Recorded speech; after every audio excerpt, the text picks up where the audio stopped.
The sun was beginning its descent, painting the sky in hues of red and orange as the Anderson family drove through the winding forest roads. Kevin, a middle-aged man with a love for nature and a desire to reconnect with his family, glanced at his wife, Tanisha, and their teenage daughter, Maya, in the rearview mirror. Maya was absorbed in her phone, her earphones in, completely detached from the world outside. Tanisha, on the other hand, was focused on the road ahead, her eyes narrowing at the twists and turns as if she already knew them by heart. "It's going to be good for us to get away from everything for a while," Kevin said, his voice attempting to sound reassuring. Tanisha, with her ever-watchful and practical demeanor, didn't respond immediately, but after a beat, she said, "I just hope it's not as complicated as last time. You know how it can be." Her tone was cautious, almost a warning. Kevin smiled slightly, trying to shake off the nerves that had been building up all week. They hadn't camped as a family in years, and this trip was supposed to be different. They'd chosen a secluded area deep in the woods, far from the distractions of their hectic lives. No phones, no internet, just the three of them, surrounded by nature. As the car bumped along the gravel path, Kevin looked over at Maya, who had finally taken out her earphones. "Are you excited for this, Maya?" he asked. Maya sighed dramatically, glancing out the window at the towering trees. "I guess. I mean, it's not exactly a resort, but it'll do." She rolled her eyes, clearly uninterested in a camping trip, but Kevin knew it was all part of her teenage defiance.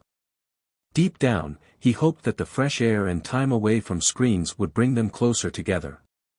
The sun had fully set by the time they arrived at the campsite, and the darkness of the forest wrapped around them. The only sounds were the chirping of crickets and the occasional rustling of leaves in the wind. Kevin parked the car near the edge of the clearing, where a fire pit stood, already surrounded by logs. "This is it," Kevin said, his voice filled with quiet excitement. "Let's get the tent up and start a fire. It's going to be a great night." Maya stepped out of the car and immediately zipped up her jacket, her face a mix of uncertainty and mild distaste for the rustic surroundings. Tanisha began unpacking the gear with her usual efficiency, organizing the tent poles and setting up a sleeping bag. As Kevin began gathering firewood, a faint shiver ran down his spine. It was odd, but the silence in the forest felt more oppressive than peaceful. The trees seemed unnervingly still, and the moonlight cast eerie shadows across the clearing. "You all right?" Tanisha asked, noticing his hesitation. "You look like you've seen a ghost." Kevin chuckled nervously, trying to brush off the feeling. "Just the wind, I guess." But even as the words left his mouth, he knew something was off. Maya rolled her eyes again, muttering, "Dad, stop being so dramatic." But deep down, Kevin couldn't shake the unease that had settled in. Something wasn't right in this place, and he was sure it wasn't just his imagination. The trees, the shadows, the stillness, it all felt too quiet, as if the forest itself was holding its breath. The night air grew colder as Kevin worked, collecting firewood and setting it carefully in the fire pit. His hands moved mechanically, but his mind kept wandering back to the unsettling feeling that had gripped him.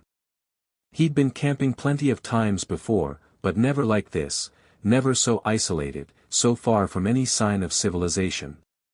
His heart quickened as the weight of their seclusion began to sink in. Tanisha worked methodically, setting up the tent with a practiced ease, while Maya paced nearby, clearly unhappy. She hadn't even bothered to help with the setup. Instead, she pulled out her phone again, her eyes glued to the screen, her mood as dark as the woods surrounding them. Kevin tried to ignore the tension, focusing on the task at hand. "I'll light the fire," he said, trying to sound upbeat. He struck a match and held it to the dry kindling, and the flames sputtered to life, crackling as they devoured the wood. The warm glow filled the clearing, casting flickering shadows on the trees. As they sat around the fire, the comforting crackle of the flames was the only sound that filled the silence. The forest seemed to be holding its breath. Kevin glanced at his wife and daughter, but both were lost in their thoughts, each wrapped in their own worlds. Tanisha was always so focused, and Maya so distant. Kevin couldn't help but feel a pang of loneliness, even though they were all together. "What do you think?" Kevin asked, looking up at the stars. "Do you think we'll see any wildlife?" Tanisha didn't respond immediately, her gaze fixed on the fire. When she did speak, her voice was low, almost too quiet. "I don't know.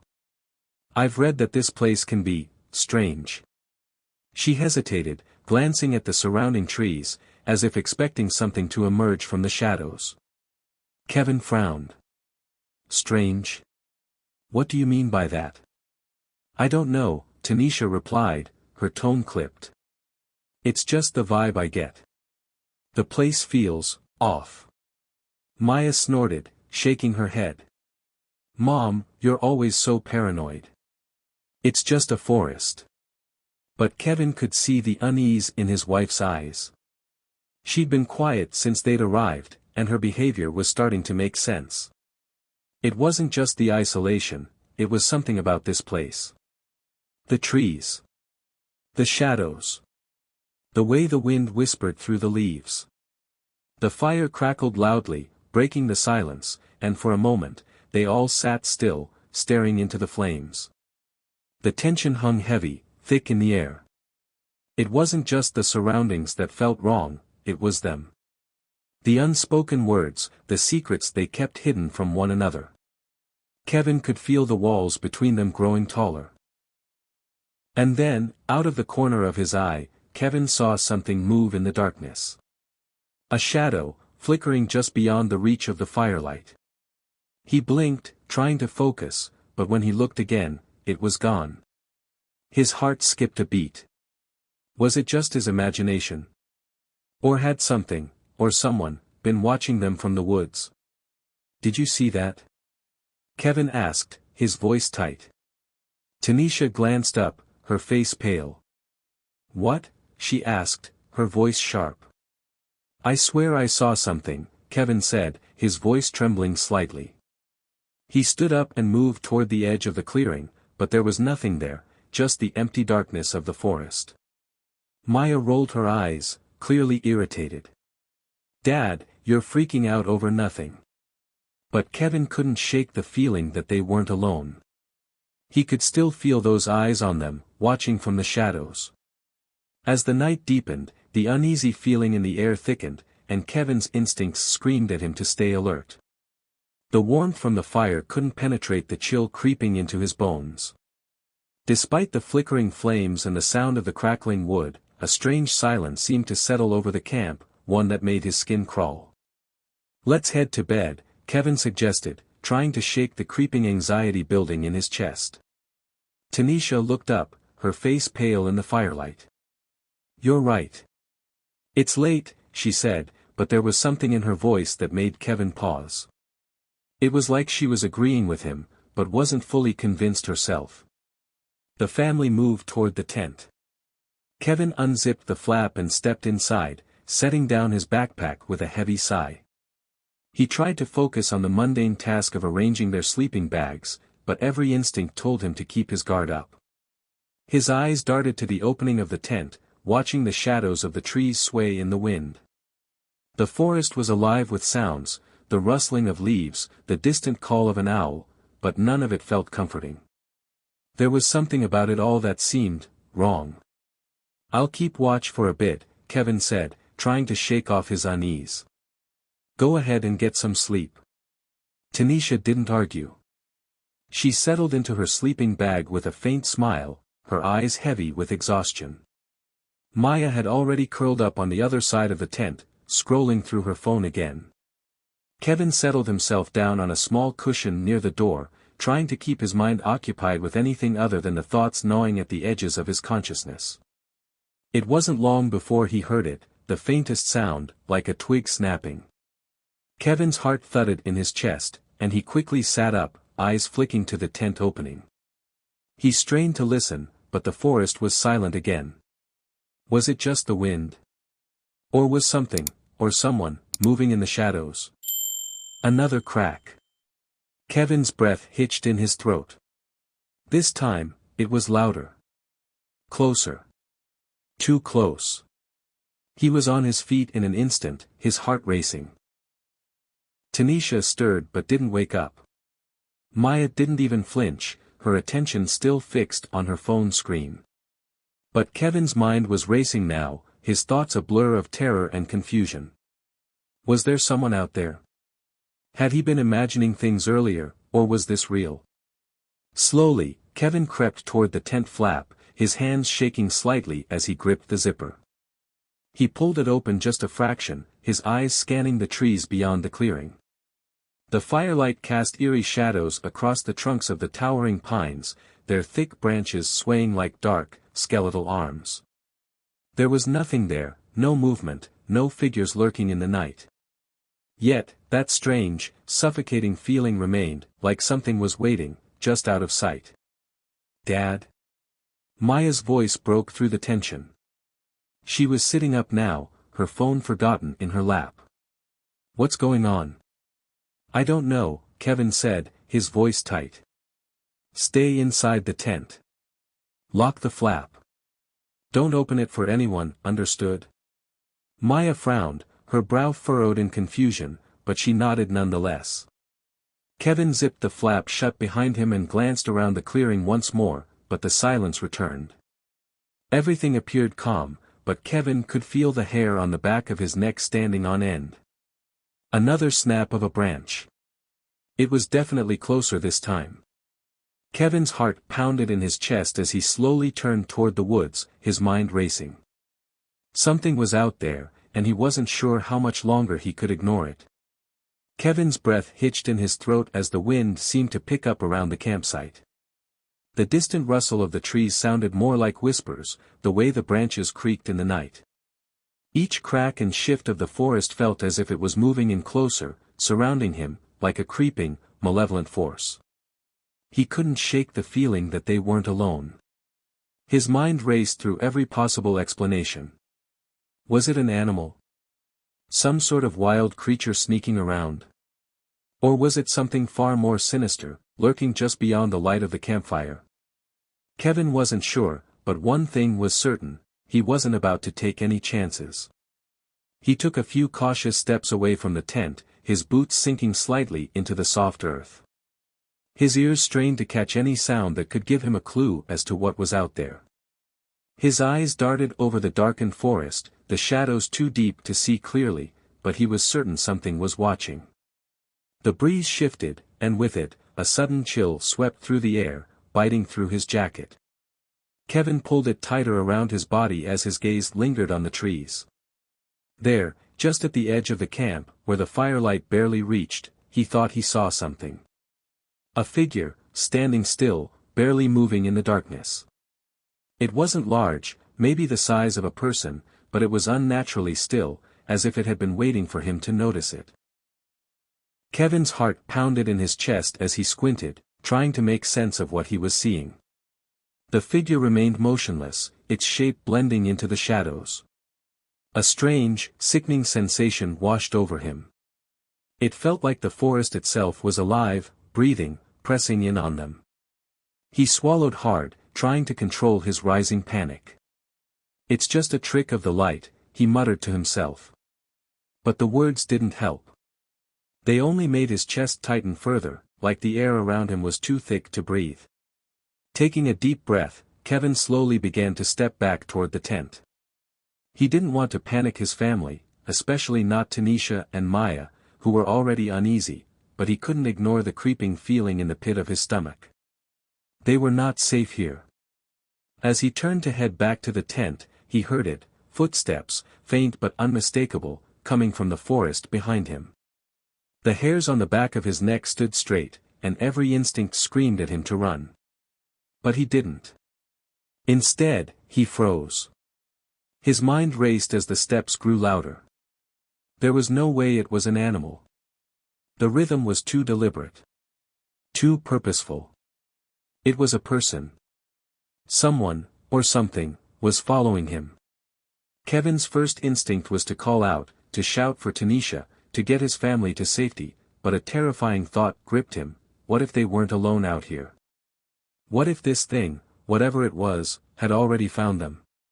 His eyes flicked to the tent in the distance. He couldn't risk drawing attention to it.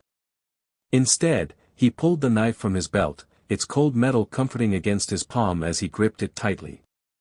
He knew it wouldn't be enough to fight off whatever this was, but it was all he had. The footsteps stopped. Kevin's breath caught in his throat as a cold sweat broke out on his skin. He had been too focused on the sound of the footsteps to hear anything else, but now, there was complete silence. It was as if the entire forest had stilled, holding its breath.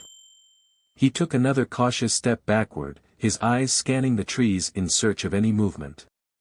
His heart thudded loudly in his chest, and he forced himself to take shallow breaths, trying to keep his calm. Every sense was heightened. He could smell the damp earth, feel the soft rustle of leaves underfoot, and hear his own heart beating loudly in his ears. Then, without warning, there was a rustling in the bushes behind him. Kevin spun around, heart racing, the knife raised defensively. But all he saw was a thick shadow darting between the trees. A figure, barely more than a blur, moving too fast to catch. The panic shot through him like a lightning bolt. He had no idea what he was dealing with, but he knew that whatever it wasn't human. His pulse quickened, his breaths shallow as he fought to keep his mind focused. Kevin knew they couldn't stay here much longer. Kevin's mind spun as the strange figure vanished into the woods. His heart hammered in his chest, and for the first time in his life, he felt completely vulnerable, exposed. The overwhelming silence returned, but it wasn't a relief, it was suffocating. Every tiny sound seemed amplified now, the cracking of branches, the whisper of the wind, the rustling of leaves beneath his feet. It felt like the forest itself was closing in around them. He turned back toward the camp. Tanisha and Maya were still inside the tent, unaware of the fear creeping through the air like a disease. He needed to keep them safe. He couldn't let them know the depths of the terror gnawing at him, but he also couldn't ignore it any longer. His instincts were screaming at him to get out, to pack up and leave, but they were in the middle of nowhere. He didn't know which direction to go, which path would lead them to safety. His eyes darted to the dark tree line once more, and his thoughts raced. Was this all in his head? Maybe it was just his imagination running wild. But then why had the footsteps stopped? Why did the figure just disappear? The logical part of him fought to maintain control, but the deeper part, the primal part, told him that something wasn't right. He needed to act fast. Kevin walked briskly back toward the tent, his mind on high alert. Every step felt too loud, too obvious. He could feel the hairs on the back of his neck standing on end, as though eyes were still watching him from the darkness. Inside the tent, Tanisha and Maya were sitting quietly, the soft glow of a flashlight illuminating their faces. Maya was clutching her stuffed bear, her wide eyes following him as he entered. "Everything okay?"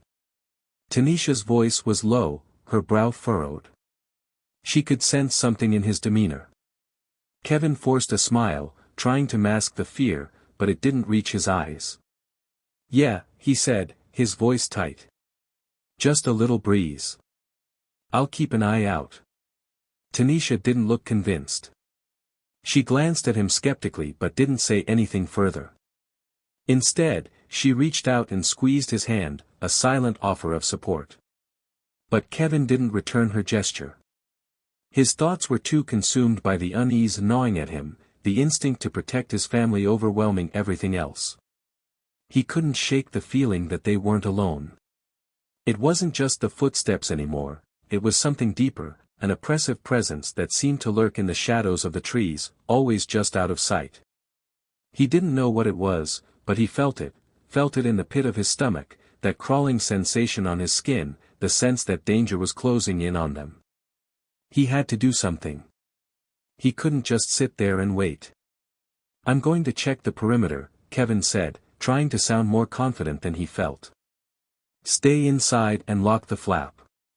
Don't open it for anyone." Tanisha's expression softened with concern, but she nodded in understanding. "Be careful," she warned, her voice laced with worry. As Kevin stepped outside once more, the cold night air hit him like a slap to the face. His breath fogged in the air, and the sounds of the forest seemed to grow louder, more pronounced. Every crack and snap of a twig sounded like it was right next to him, and he felt the unease coil tighter inside him. The wind picked up again, howling through the trees. Kevin moved cautiously, his eyes scanning the woods in every direction, but he still couldn't see anything. No movement. No sign of whatever had been following him earlier. His mind raced with thoughts of what to do next. He needed to protect his family, he needed to keep them safe, but the more he thought about it, the more he realized he had no idea what they were up against. This wasn't just a wild animal or an intruder. This was something else entirely. A sudden, sharp noise broke his concentration, a twig snapping somewhere off to his right. Kevin froze, his body tense, his heart pounding. Slowly, he turned his head, his eyes searching the dark expanse of the trees.